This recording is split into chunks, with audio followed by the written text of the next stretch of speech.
Hi, everyone. Thank you so much for joining us today for our first ever virtual annual 99U conference.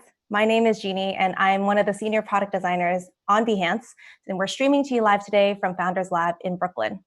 As most of you know, 99U is a fantastic online publication focused on the creative career. So you can find lots of guides and articles on personal growth, staying motivated, interviews with other creatives, and more on the 99U website. As one of our editorial explorations we've launched this year, it's part of the conference. It's the Creative Self Workbook, written by 99U contributing writer and creative coach Tina Essmaker. Tina is actually the former editor-in-chief of The Great Discontent, and now she focuses on helping creatives navigate changes in their career. She's joining us live today for this Q&A, and we'll have the live chat open for any questions that you might have for her. So thank you so much for being here with us today, Tina. I actually heard that you're a new mom, so congratulations and an extra thank you for being with us. Thank you. Yeah, 7 weeks of being a new mom, and I'm a little sleep deprived, but I'm so excited to be here. Thank you for having me. And you're doing it in a place with no AC, so we really have to give you extra props. It's 90 degrees and no AC, but I have the beautiful woods behind me, so. Yeah, and could you start off by telling us a little bit about what you do? Like, what does it mean to be a creative coach? Yeah, absolutely. So coaching is all about building a bridge from where you are to where you want to be. And I mainly help creative professionals do that. So I help them reimagine what is possible for their work and sometimes their lives too, right? Because it's all one big piece and we can't compartmentalize. Right. And can you give us a little bit of background on how the Creative Self Workbook came about? I know you've been working on this for a little bit. Yes, absolutely. So we had the idea just after the new year and decided to make it a reality. Last year, I taught a class at 99U conference. I knew this year I was due to have a baby, and so I wouldn't be able to physically be at the conference and teach. And so I pitched the workbook as an opportunity for attendees to have something to dig into after they left the conference. You know, so often we go to conferences and events, we feel inspired and we're not necessarily sure how to apply what we've learned or experienced. So the workbook is full of prompts and exercises to really dig deeper into what the conference is touching on this year. Right. And so it's a way for us to deep dive, not just watch the conference, but also apply those things directly into our personal creative self and the ways that which we're working on a creative process. And so who would you say this workbook is for? And why should they, or why should we make the commitment to working on these exercises? Yeah, so this workbook is for anyone and everyone. It's for people who want to reconnect with their creative self. It's for people who maybe have a dream that they want to revisit that they've put on hold. It's for people who, you know, are really just looking for a way to continue to grow and evolve their creative career and maybe not sure where to start. And so this gives you a really concrete, actionable place to start. That's great. It's, I think, also nice to have something tangible to kind of look at versus just hearing about it and listening to it, but really being able to apply directly onto a piece of paper. So if we could actually pull up the workbook now. Yeah. Tina, can you talk a little bit about the structure of the workbook? Yes. So the workbook starts with a promise to your creative self. You kick off with that and plant a seed for what you're going to explore. And then there are 5 days of exercises. And then we wrap with day 6, which is writing a letter to your future self and really creating a vision for your future. So the 5 days of exercises, we ask you to set aside 15 minutes. So it's really minimal. I know right now people are, we're quite busy. And I mean, we're always busy, right? We always have things going on. And so I wanted to make this really accessible. So 15 minutes a day. You can, of course, spend more time if you want to. But I think it's you can make it quick and dirty and really dig in a short amount of time. Right. And what themes are we going to be exploring as we go through this workbook? Yeah, so the themes build on each other and they touch on the pillars of the conference. So things like finding your voice, defining your purpose and mission, thinking about yourself as a whole person, right? It's not just our creative self, but thinking about your mind, body, and spirit and how you can nurture those parts of yourself to really foster your creativity. Also thinking about community and what you need to thrive as a creative person, and then how you can cultivate a practice that feels sustainable, that you can actually do in your day to day. I feel like a lot of the speakers from this morning had actually touched on these topics. So it's great because there's an intentionality that we're bringing to it when we talk about how does this apply to my life, even if I'm not doing the same kind of work that you're doing. And Yeah. so are you expecting people to do these exercises standalone, or do you recommend working through it in a specific order? Great question. So I would recommend starting with the promise to yourself, because that really, you just said intentionality. That promise to yourself is really going to help you set your intentions, because, right, our creative selves are vast and there's so much we can explore. So what's your intention for this season of your life? What do you want to explore? And then each day kind of builds on each other. So I would recommend working through it. However, if you get stuck, you can skip ahead. Or if you find that one day really resonates with you and you want to spend, an hour on the exercise, you can always come back. And the content is evergreen. So, this is not a one-time process where you do it and say, okay, I'm done, I figured it out. You can revisit this in every season. So you could do it once or twice a year. You could do it once a quarter. It's really something you can take with you, and it can grow with you as you grow. That's amazing. And I think when we revisit those things at pivotal points in our career, they can kind of guide us differently. Like we might, Yeah. the answers don't have to be the same every time we go back to it. We expect it to change as we go through different career changes. Yeah. Yeah. The answers are always different and things are always changing, right? The only thing predictable about life is that it's not predictable at all. Yeah, definitely. Just a reminder for people who are watching us live that we're actually taking live questions at the end of this chat. So you can go ahead and drop your questions in there. And since we just have a short session today, it would be great if you could walk us through maybe one of the exercises and we can talk a little bit in depth about just one of them together. So if we could pull up the exercise for day 2, purpose. So here it is. And what does purpose mean for you, Tina, in terms of creative work? So one of the things we've touched on already is this idea of seasonality and intention. And, often we think of purpose as this big all-encompassing thing that we just set and forget, right? I want to find my purpose. Well, most of us don't have one continuous purpose throughout our professional careers, right? We things ebb and flow, and there's this seasonality to our work. And so I really wanted to encourage people to think about, what is your purpose in this season of your creative work? And so that's where we start with this exercise. Great.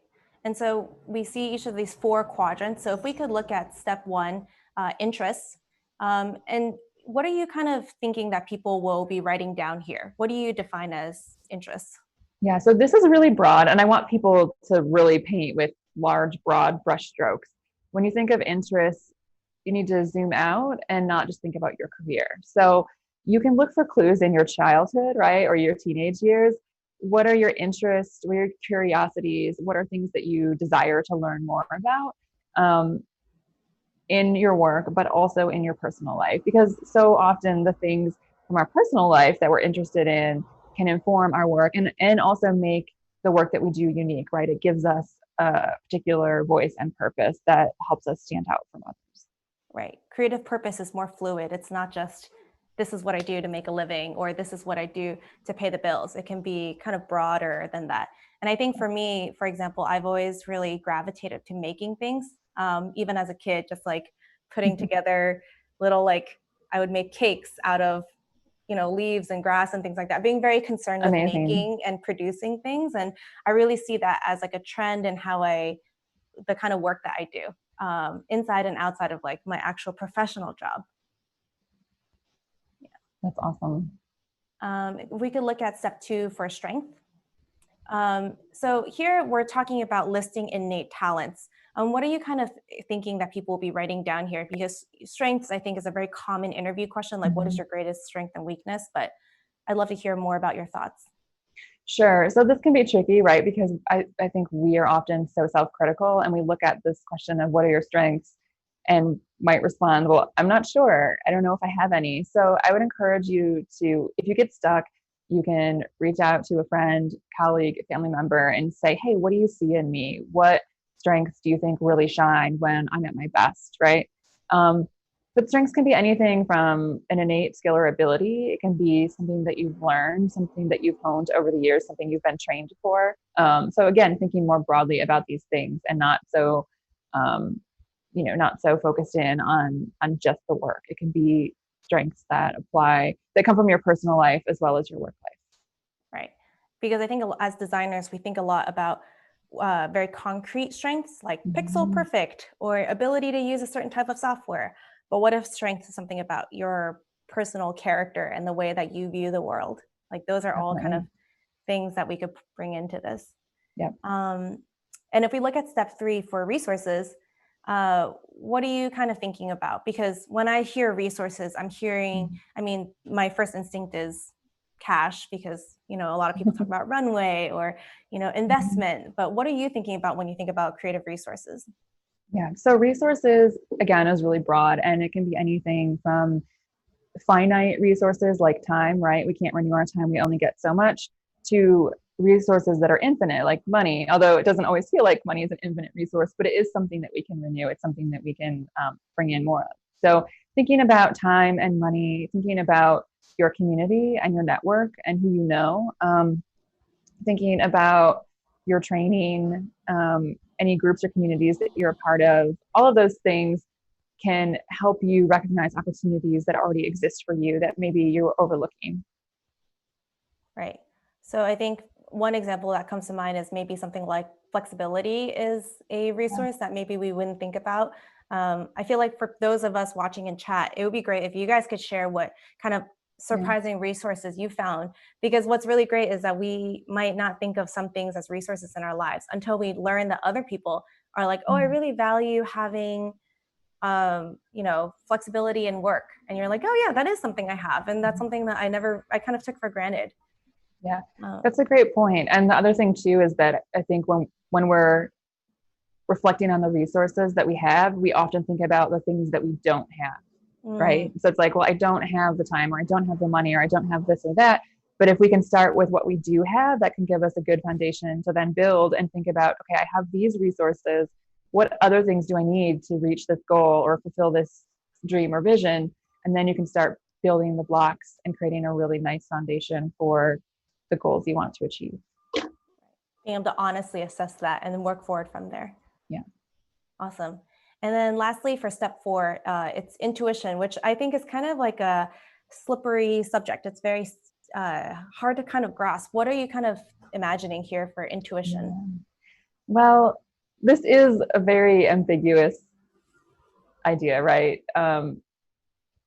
We so often know, we just have this gut feeling or this intuition of this job aligns with what I want, or it doesn't, or this really feels like a great opportunity, or, on paper it looks good, but I'm just not sure it's what I want. And I think we often neglect to listen to that voice. And only later in hindsight is it 2020 and we realize, oh, you know what? I already knew that wasn't for me, or I already knew that was the thing I wanted to do.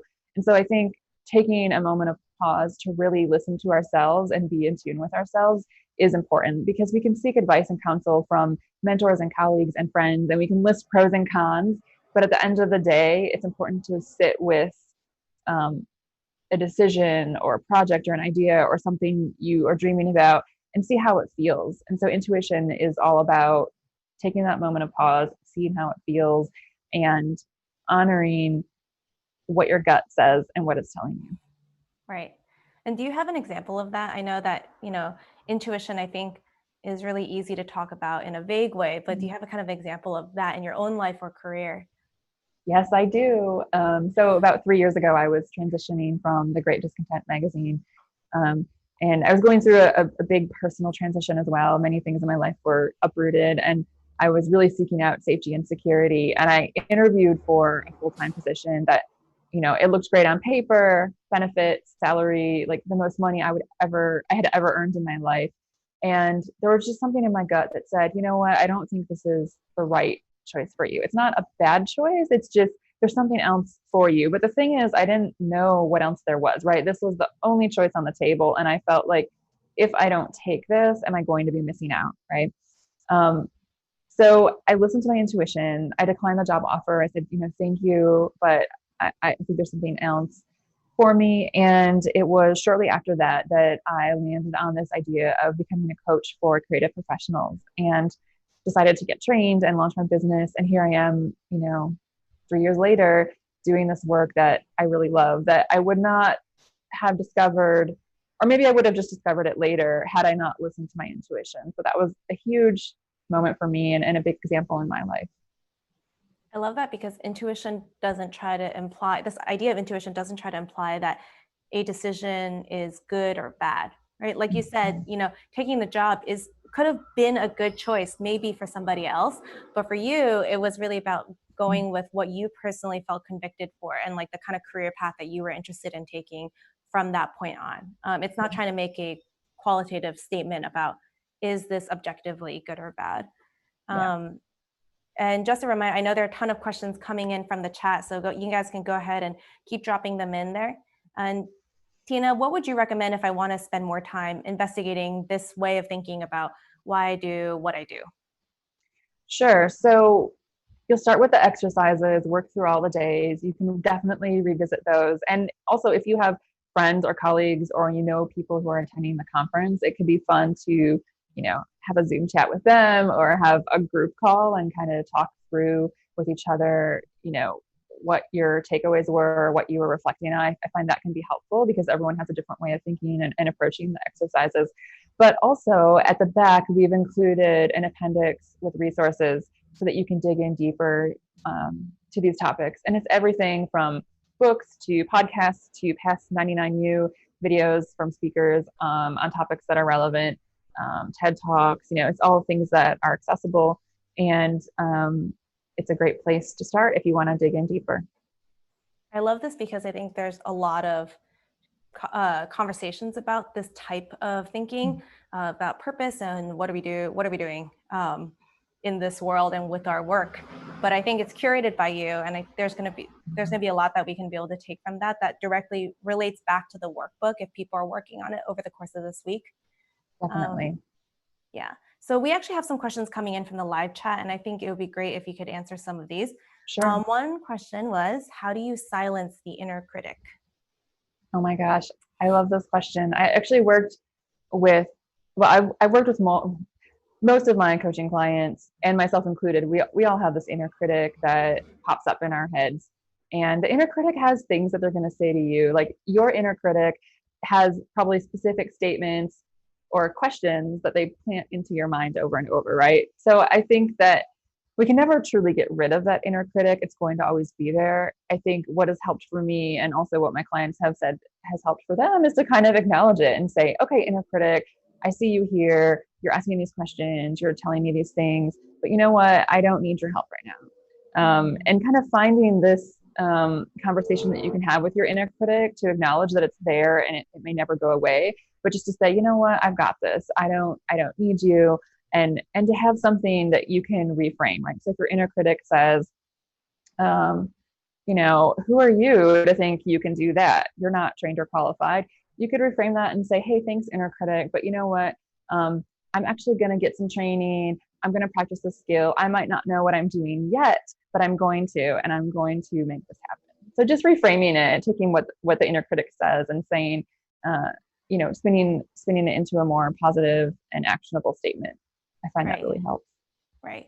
I think vocalizing that inner critic words into actual words is really important for us, because sometimes it's just a feeling, like a pressure. And being able to say, hey, this is actually in words what I'm thinking, helps you kind of address in practical ways, right? And I think one inner critic thought I get a lot is, you're not good enough. Your work will never be good enough.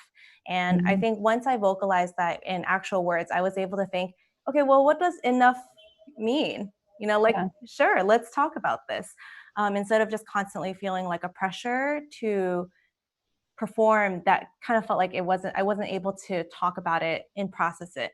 I think vocalizing and then coming up with, like you said, like actionable steps. You're like, great, you're right. I don't have the training. Let's get that. Instead of being paralyzed by it, I think it's great. Yeah. The example you just gave, I want to just make a note because this is one that comes up so frequently. Oh, you'll never be good enough. And I think the question we can ask back to the inner critic is, well, who's defining good enough? And often it's us. and just our own insecurities and fears. It's usually not other people. Usually our work is good enough for other people and they want to work with us and hire us. So just really challenging the inner critic, like, well, where are you getting that information from? Who's telling you that, right? And then we can bring it back to us and redefine it. That's awesome. And I feel like, yeah, it really speaks to a lot of the inner critics that people have based on the chat. I think this question is actually really great. Somebody was asking about how they can help their creative teen find their interest and purpose, because they say they want to be an artist, but the parent isn't very creative and school isn't a lot of help because there's a lot of STEM emphasis at their school. I think this is really interesting because it's about helping someone else in their career, but also about a new artist, right? Someone who's early and budding in their work school, and they're trying Oh, a to help their teen. Okay. yeah. I misunderstood you. Yeah. Yeah, like a parent who wants to assist somebody. Asking that. I think that it's really about creating space. Am I going to fail or am I going to be good at this? So really just making a safe space for them to explore and create and helping them explore their curiosities. So instead of thinking about a career track, how can you think about creativity as something that you just do and enjoy? And if it's something that becomes a career,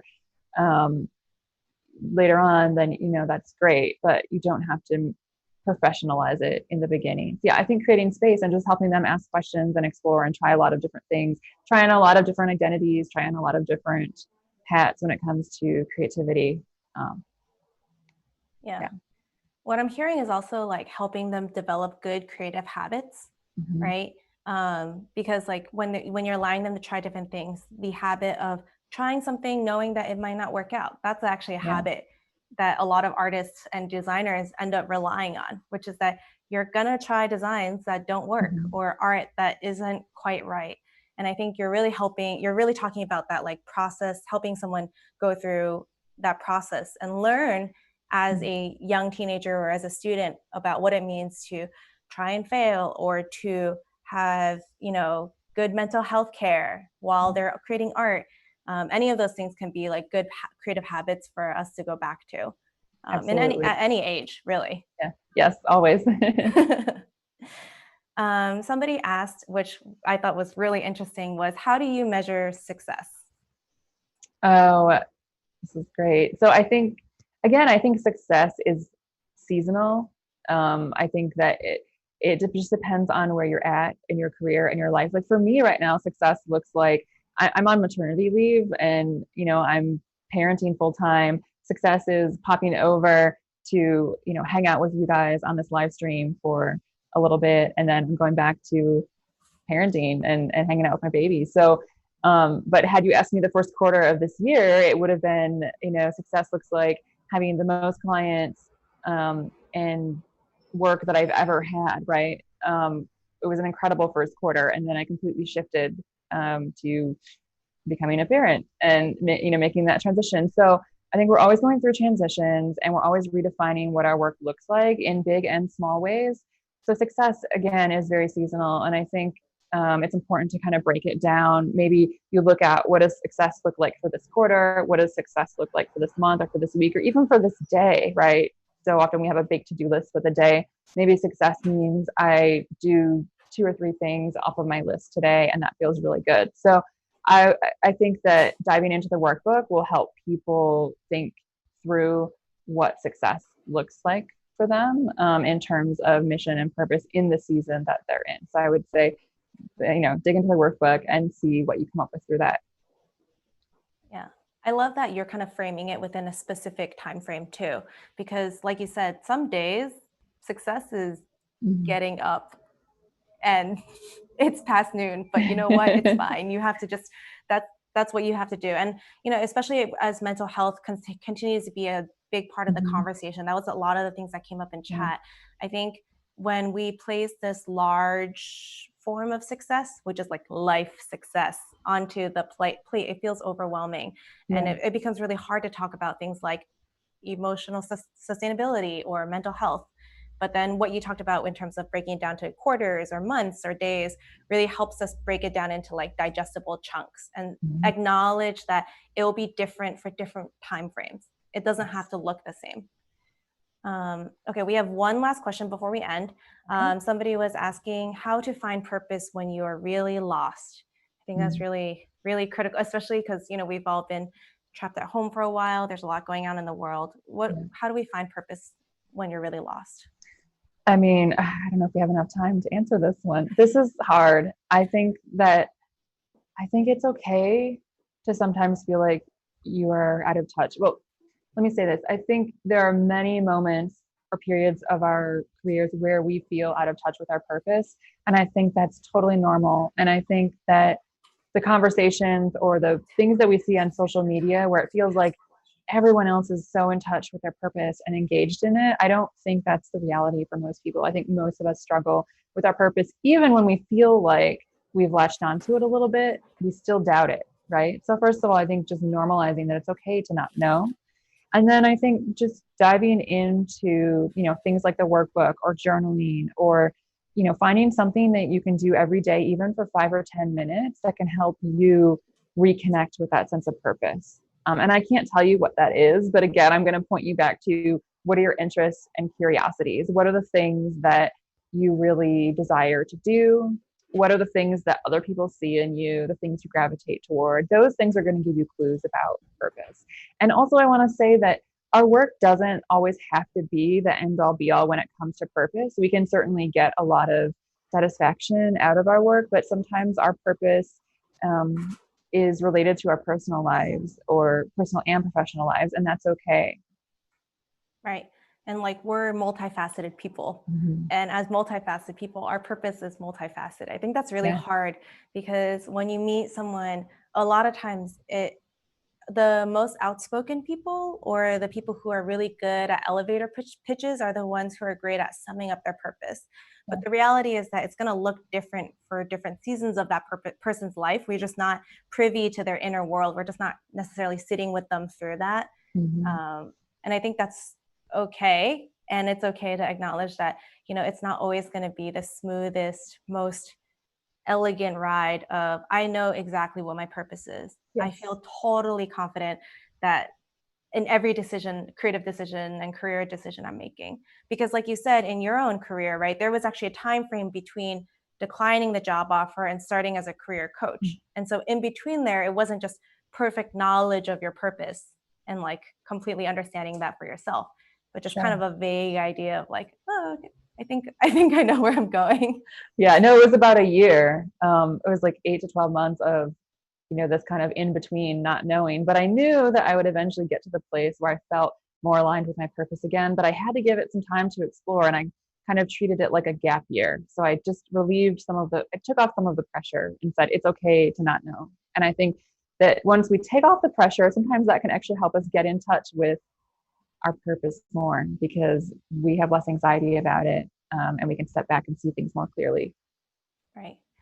I'm going to sneak in a few questions because there are just so many good ones. Okay. And I think this actually leads perfectly to what you're talking about with the gap year. But somebody wrote, I'm an independent graphic designer and I have so many things I want to do and learn. Do you have suggestions to figure out which are the best to focus on? So this would be somebody whose interest quadrant is just chock full. Like they have so many things in there.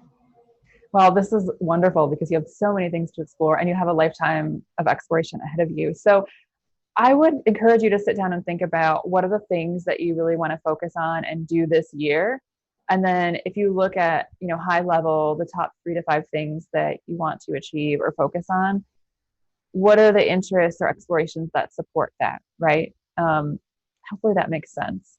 Like, for example, if you want to, add a new medium to your practice, then maybe spending an hour a week practicing painting or whatever that medium is something that is going to help you explore your interests more. Right. I really relate to this person because I'm also someone who has too many hobbies. Mm-hmm. Everyone who knows me is like, oh no, there she goes again, another hobby. And for me, it's just, I really relate to what you're saying about setting of those goals because I think it's hard to say, I want to tackle an entire discipline. Yeah. In the previous workshop, one of the the moderator Jinjin talks about, she has a 100-day practice of painting herself into fine art paintings, like medieval and Renaissance paintings. And I thought that was great because she's not trying to say, I'm going to completely develop a perfect painting voice and become the best painter of my generation, although I'm actually pretty sure she will succeed if she tried. And I think, but she's really just saying, for 100 days, I'm just going to commit to making 100 paintings. And it's concrete, it's actionable, you can work towards that thing. And like, that's very different from, her day-to-day work, which is as product design, because, she and I are colleagues. So I see her do her work, and it's very different. We work on UX and UI. And I think that's just great. Just like you said, it's a new medium for her, and she's exploring something, but without it being a high constraint of, you have to be perfect at painting if you pick up painting. Yeah, that's a great example. Yeah, or like you have to master learning something if you don't. Okay, so if you found this workbook sneak peek to be useful, we're actually going to be doing this workbook together on social media next week. And so that's 99U on Twitter and Instagram. You can follow along for people who are watching from home, and you can tag us as you work through this workbook if you feel comfortable sharing about your creative process. So thank you again to Tina for joining us and talking us through this Creative Self Workbook. Do you have any final thoughts for us? Thank you for having me. It's super exciting to be here with all of you. I'm just eager for everyone to dive in, and I would love to hear your thoughts on social media, or if you found the workbook to be helpful, or you were able to have some kind of insight or aha moment. I would love to hear. You can shoot me an email, hello@tinaessmaker.com. You'll get an auto reply that I'm out of office, but I will read your message and respond as I can. So thank you for having me. Oh, we love that. We love someone who just responds to us and is able to have this kind of live conversation. Thank you so much for your time. We're going to take a 15-minute break from here, and we'll be back at 2 p.m. Eastern for a workshop with designer and paper crafter Kelly Anderson. So we'll see you back here then. Bye, guys.